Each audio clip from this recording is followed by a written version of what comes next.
Manalo believes that his church has duty not only to secure a better life for his flock, but also to heed the popular. Ibig sabihin, aking iglesia. O, kung halimbawa, sinabi man yun ng aking iglesia sa kanyang iglesia, anong pakialam natin?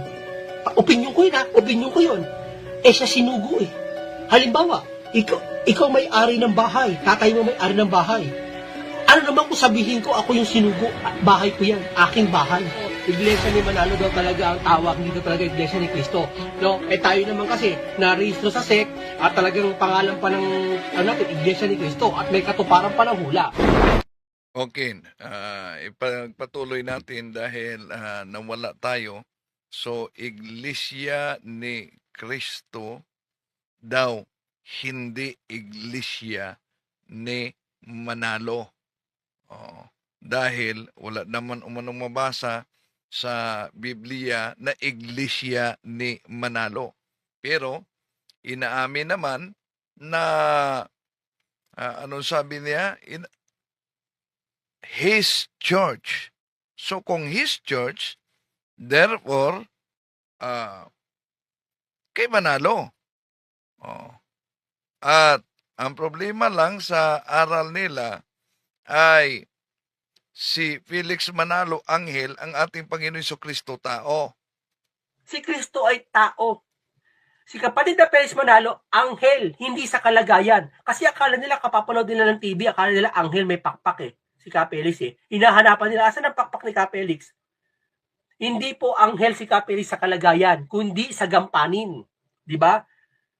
At yung sinasabi nila, mas mataas daw si Cristo, ay mas mataas daw anghel kaysa kay Kristo. Nasa Biblia, oh. Basahin natin ha, Hebreo 2:9. Basahin ko ha. Ngunit kung tungkol kay Jesus, alam natin na sa maikling panahon, naging mas mababa ang kalagayan niya kaysa sa mga anghel. Kita? Anong mas mababa? Mas mababa si Kristo sa kalagayan. See? Opisyal ba ito na aral sa Iglesia ni Cristo na itinatag ni Felix Manalo na ang ating Panginoong Jesucristo ay mababa sa kalagayan? So, ibig sabihin si Felix Manalo dahil sa kanilang pananampalataya ay anghel, ibig ba sabihin mas mataas sa kalagayan si Felix Manalo? Ito tuloy natin, biglang nawala tayo sa ere kasi, no? Ito tuloy natin ito mga kapatid, no, dahil bigla nawala tayo sa ere, pagsagot punto por punto nitong munting kaalaman channel sa Iglesia ni Kristong kay Manalo. Ang ano ko lang sa kanya, kay dito kay Brother Del, kasi baka hindi naman sa'yo yung mga susunod na video eh. Mainit na sa'yo. Ang dami nagko-comment sa akin, naiinit kami dun. Dito na kami nakikinig, mas malinaw. Makakaanib mo yung iba dun, kaka sa akin. So ulitin ko, yung sinabi niya na mga kaanib mo yon, di yan maituring na mga kaanib dahil wala man akong iglesyang itinatag. Di tulad ni Felix Manalo, na si Felix Manalo mismo nagtatag ng kanyang iglesia. Kaya ang umanib sa iglesyang tatag ni Felix Manalo ay tinatawag na iglesia, kaanib sa iglesia ni Manalo. Dahil si Manalo ang nagtatag. Pero yung sabihing, mga kaanib mo yan, di sa akin. Kundi mga kasama namin na kaanib sa simbahang Katoliko. Okay, tuloy natin. So mag-message. Nakakainip daw yung Brother Del. Ako, maliwanag na paliwanag. Yun. Nakakainip daw ang aking paliwanag. Din siya umano ay maliwanag na maliwanag. So si Rice kay mula sa San Diego, California, USA.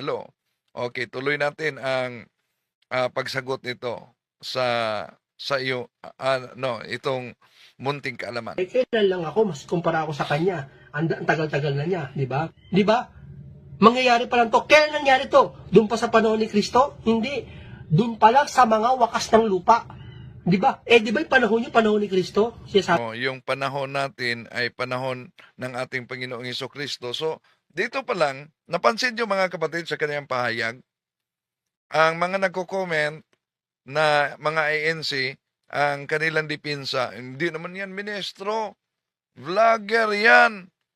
Kahit vlogger, tulad ni Cesar Sineta, pero nangaral siya sa aral ng Iglesia ni Kristong Tatag ni Felix Manalo. Ya? O sang-ayon kayo. Kasama ninyo to.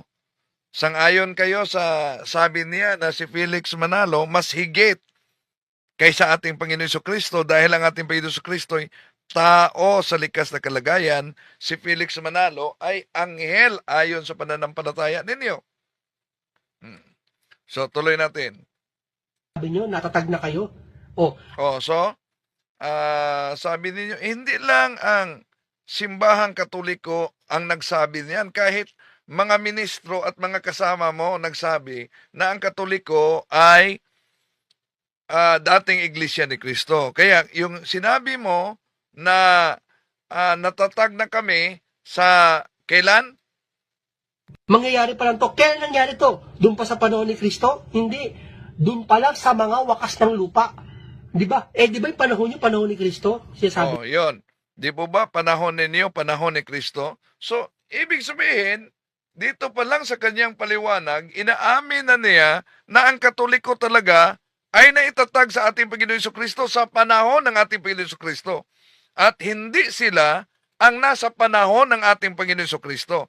Kaya, di yan matutulan ng mga ngaral sa Iglesia ni Kristong Tatag ni Felix Manalo na ang Iglesia Katolika ay siyang dating Iglesia ni Kristo daw.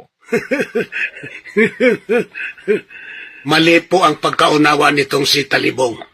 At ang Iglesia Katolika bilang isang organisasyon o samahang pangrelihiyon, yan po ang organisasyon. Pagka sinusi pabalik, yan ang dating Iglesia ni Kristo. Yan ang dating Iglesia ni Kristo. Yan ang dating Iglesia ni Kristo. Hindi po totoo yan. Mali po ang pagkaunawa nitong si Talibong. Talaga pong ang Iglesia Katolika Apostolika Romana, talaga pong sa pasimula, yan ang Iglesia ni Kristo. Patawa-tawa pa dito si Sinita, pero mali daw ang pag-unawa ko. Inulit naman niya ang pahayag ni Mr. Sandoval na ang Iglesia Katolika ay siyang Iglesia ni Kristo. So therefore, di niyo pwedeng angkinin ang Roma 16:16 dahil nasa pasugo ninyo. Hindi yan tumutukoy sa Iglesyang Tatag ni Felix Manalo, kundi sa unang iglesia. Tuloy natin. nyo, natatag na kayo. Eto sa mga wakas ng lupa, ibig sabihin, hindi sa panahon nyo to.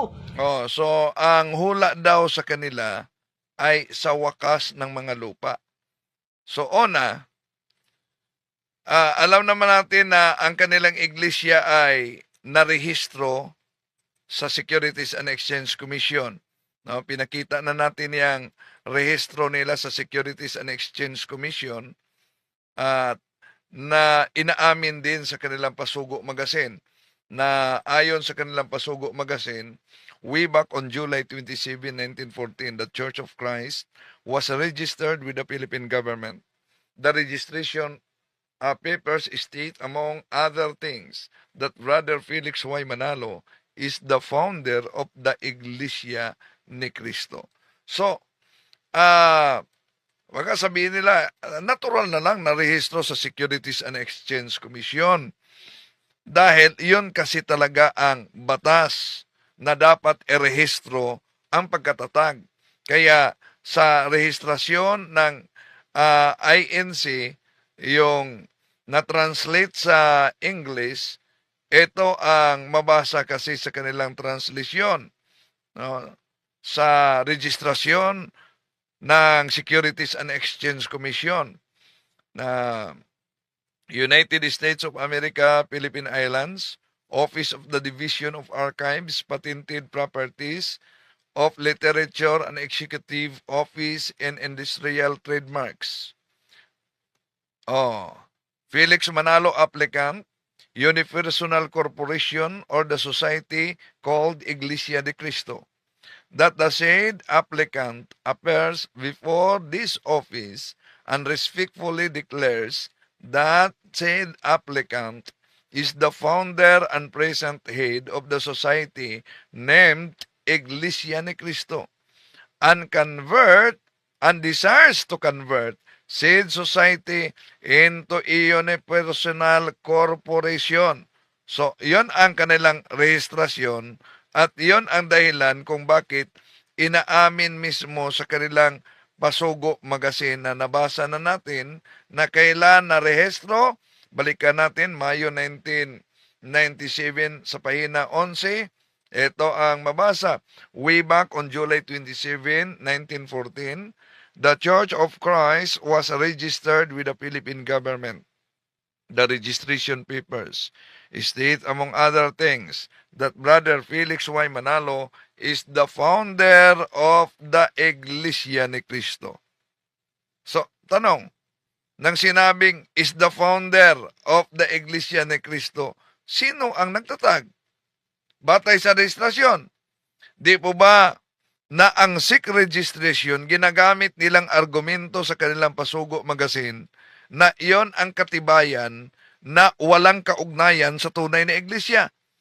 Nasa Pasugo Magazine nila yan sa Enero-Pebrero 1981. Pahina 51. Ito ang mabasa mga kapatid. Si Teofilo Ora kasama ang ibang mga kaanib na natiwalag sa Iglesia ni Cristo ay nagtatag ng kanyang sariling relihiyon noong Mayo 1922. Mayroon ba tayong maipakitang katibayan mula sa mismong iglesia na tatag ni Perez tungkol sa simula sa pagkatatag nito?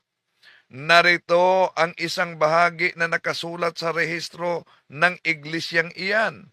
Kaya malinaw na wala silang kaugnayan muntiman sa iglesia na natatag at nagsimula sa Jerusalem. See? Ano ang ginamit nilang argumento para patunayan na ang isang iglesia ay walang kaugnayan sa tatag lamang ng tao? Walang iba. Ang SIC registration. So, pag narehistro sa Securities and Exchange Commission, wala daw kaugnayan. Pero, nagtaka lang tayo na kahit ang nakarehistro, Iglesia ni Cristo, at pinatunayan sa Pasugo Magazine na ang may akda ay si Leopoldo Aguilar noong Nobyembre 1951, mga kapatid, sa pahina 4. Kasaysayan ng Iglesia ni Cristo. Pero, magtaka kayo kung ano ang pangalan. Ito, pakita ko sa inyo ha. Pansinin ninyo ang mabasa. So, di ba malinaw ang mabasa diyan? Ang kasaysayan ng Iglesia ni Cristo. Ang may akda ay sulat ni kapatid Leopoldo Aguilar. Dito na. Basahin ninyo. Ang Iglesia ni Cristo ay kailangan at hindi maiiwasan sa paglingkod ng tao sa Diyos. Ang tanong, sino itong Cristo? Sabi nila Iglesia ni Cristo. Pero dito napansin niyo, ang Iglesia ni Cristo ay kailangan at hindi maiwasan sa paglilingkod ng tao sa Diyos. So, kasaysayan yan ng Iglesia ni Cristo. Ang kasaysayan daw ng Iglesia ni Cristo ay Iglesia ni Cristo. Sino kaya yan si Cristo? Alam nyo ba kung sino yan si Cristo? Mga kapatid, binasa lang natin. Ang nakasulat, na nasa ilang Pasugo Magazine, Iglesia ni Crisvo. O, sino ba si Crisvo? Okay, tuloy natin. O sige na, pakisagot. Sino si Crisvo? Bakit may Iglesia ni Crisvo? Ayon sa kasaysayan ng Iglesia ni Cristo. Pakita natin muli napakalinaw yan sa nakasulat sa inyong Pasugo Magazine. Kita nyo ba, nabasa nyo ba ang kasaysayan ng Iglesia ni Cristo? Sinulat ni kapatid na Leopoldo Aguilar. Ang Iglesia ni Crisvo ay kailangan at hindi maiiwasan sa paglingkod ng tao sa Diyos. O, yun. Kaya ang tanong dito, sino si Crisvo? Tuloy natin. Hindi sa pagkakalitaw ng Kristo, sa panahon kung kailan wakas na, kailan yun sa mga wakas ng lupa. O, yun. Kailan daw sa wakas ng mga lupa? Dahil yon ang claim nila mga kapatid na pag wakas ng mga lupa, yon ang panahon, no? Panahon na naitatag at lumitaw dito sa Pilipinas ang iglesyang tatag ni Felix Manalo. Bakit? Dahil tingnan natin yung mga dokumento nila kaugnay sa wakas ng lupa. At katulad yan sa tinatawag na Far-East nila, no? Yung Far-East, wakas ng lupa, yung dako ng daigdig. Yun ang mga ginagamit na argumento nila mga kapatid, yung silanganan, at ang tinutukoy daw ay ang Pilipinas. Sige, isa-isahin na natin dahil nasagot na natin, nabasted na sila sa anghel si Felix Manalo ayon sa Apokalipsis, no? Ang layo talaga, di magkatugma. Pagkatapos na di magkatugma mga kapatid, nagkukontrahan pa ang Pasugo Magazine. Merong sila si Lloyd George ang kasama sa ibang Pasugo Magazine, si Martin Luther naman. Pero totoo talaga na may hula. At nakasulat din yan sa kanilang Pasugo Magazine. October 1965, page 5, ito ang nakasulat.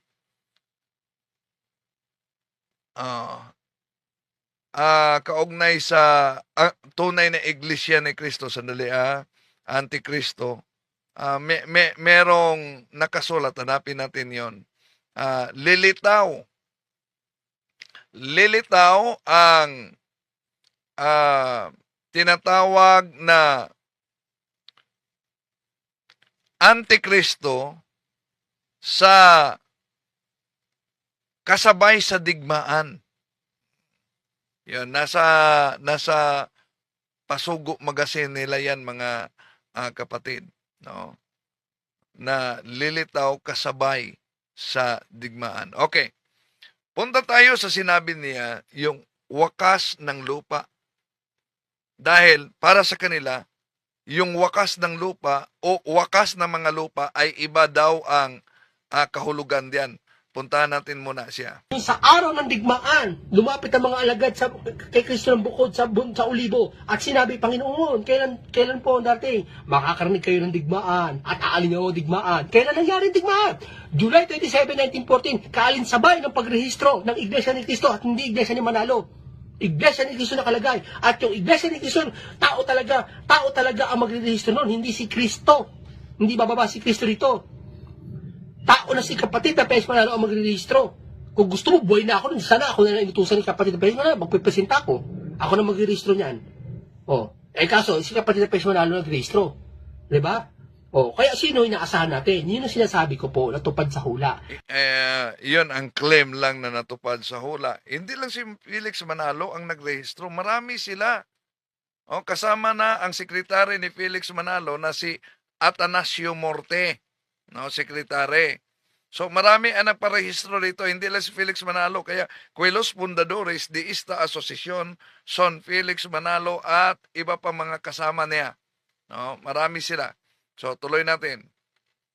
Kaya itong isayang ito, tinutukoy dito, narito, anak na babae ng Sion, Iglesia ni Cristo ang tinutukoy sa huling panahon. Sa mga wakas ha, hindi po sa panahon ng Isaya, hindi po sa panahon ni Cristo, hindi sa panahon ngayon. Diba? Yun ang sinasabi ko.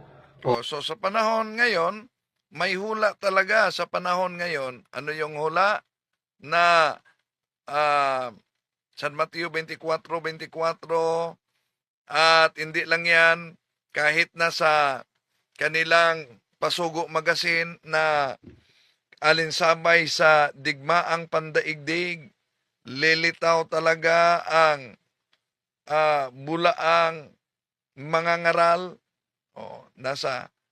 Ito, ating basahin sa kanilang Pasugo Magazine.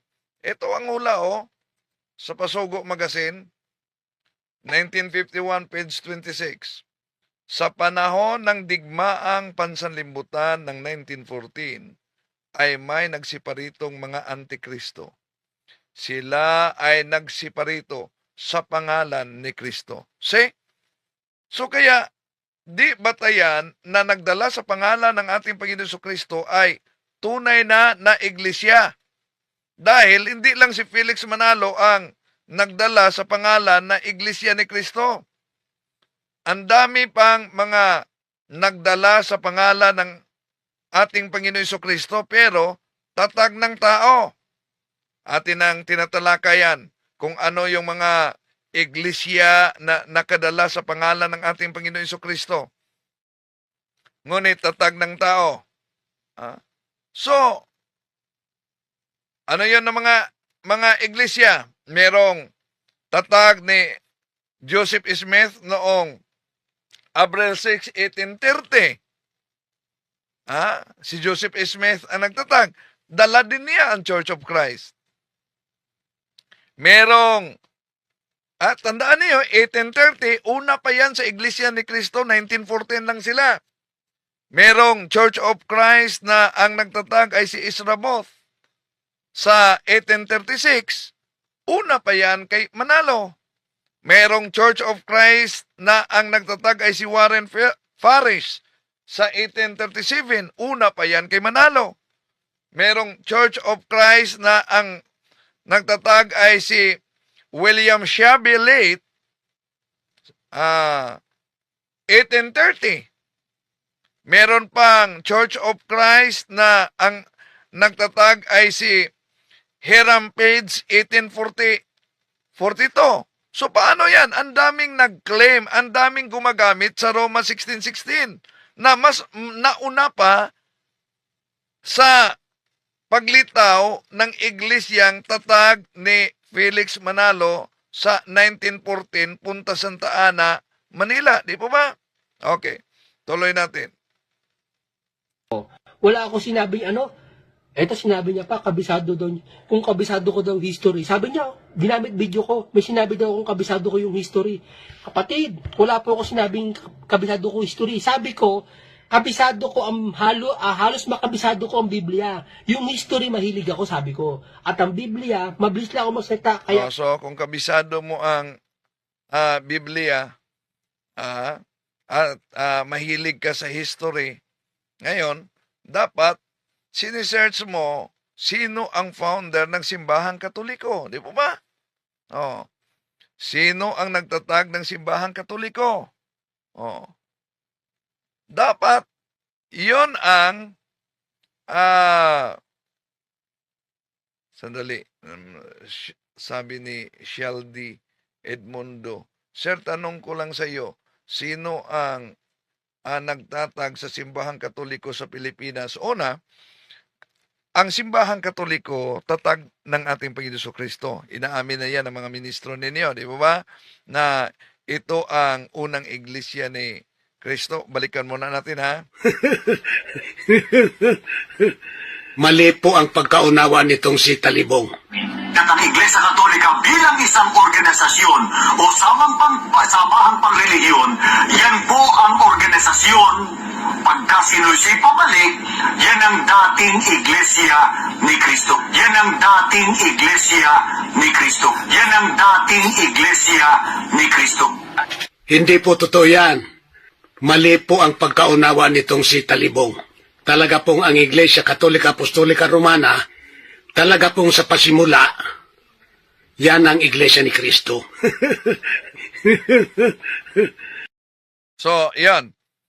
Ang Iglesia Katolika, sa pasimula, ito ang Iglesia ni Kristo. Ito ang tatag ng ating Panginoon Kristo.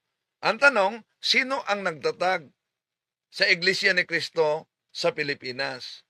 Ang Iglesia ni Kristo na karating sa Pilipinas, walang ibang nagtatag ang ating Panginoong Kristo. Kaya, pinatunayan sa history, World History by Gregorio Saidi, Philippine Edition, page 123, the greatest legacy of Spain to the Filipino people is Christianity, especially the Roman Catholic religion. This religion was Asian in origin, being founded by Jesus Christ in Palestine. So, ibig sabihin na ang nakarating na Iglesia Katolika sa Pilipinas, 1521, wala pang protestante. Dahil 1517 si Martin Luther, humihiwalay, 1522 siya nagtatag ng Lutheran Church. Wala pa si Felix Manalo at ibang mga sikta. Dahil ang kay Manalo, 1914 lang yan. So, ang iglesia na karating sa Pilipinas, itong iglesyang ito itatag ng ating Panginoon Kristo. Dahil ang ating Panginoon Kristo mula sa Jerusalem, utos niya sa Gawa Kapitulo 23, versikulo 11, mula sa Jerusalem, magiging saksi si San Pablo doon sa Roma. Sa Roma Kapitulo 1, City, ang pananampalataya sa Roma ay lumalaganap sa buong mundo. O, yun, pananampalataya sa Roma. Lumalaganap sa buong mundo. So, wala namang ibang katuparan diyan, kundi ang simbahang Katoliko. At kung tignan natin ang Roma 16:24, na si San Pablo mismo, kung matanggap na niya ang pera, pupunta siya sa Espanya. So ang Espanya nagiging Kristiyanos at ang Espanya ang nagdala sa pananampalataya. No? Nagdala sa pananampalataya dito sa Pilipinas noong 1521. 1914 pa sila si Felix Manalo. Tuloy natin itong pahayag sa Munting Kaalaman. Pakiramdam mo, kasama history sa kabisado ko. Hindi ko kabisado history, no? Yun. Di niya kabisado ang history daw. Kaya pag-aralan talaga dapat ang history. Dahil baka mabiktima tayo sa sariling story. Ayon kay Cardinal Newman, a former Protestant minister, sabi niya, to be deep in church history is to cease to be a Protestant. Adversely, to cease to be deep in church history is to become a Protestant. Tuloy natin.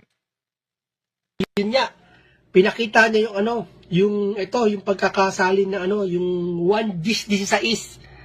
Wala daw binabanggit na ginamit niya yung Richard Baxter na Biblia. Richard Baxter na salin. Binabanggit sa 1:16, and besides the Jews, I have chosen people among the Gentiles, them I must call and gather to me, and Jews and Gentiles shall be one Catholic Church, under me their only universal head and shepherd. Salin to ni Richard Baxter. Bakit ito? Ito ba yung totoong salin? Ayan. Di po ba ang iglesia ni Manalo, kahit walang sariling salin ng Biblia, wala kayong sariling salin, pero bawat doktrina, dahil gusto nyo letra por letra, ay merong katumbas na salin ng Biblia. Pag may mabasa, ayaw na tanggapin. Dahil di daw umano yan salin ng tamang salin. Pero, meron ba kayong sariling salin na Biblia? Ito ang sabi ng mga ministro nila. Sa dating salin. Bakit Oh, sandali ah. To make his message known is our responsibility.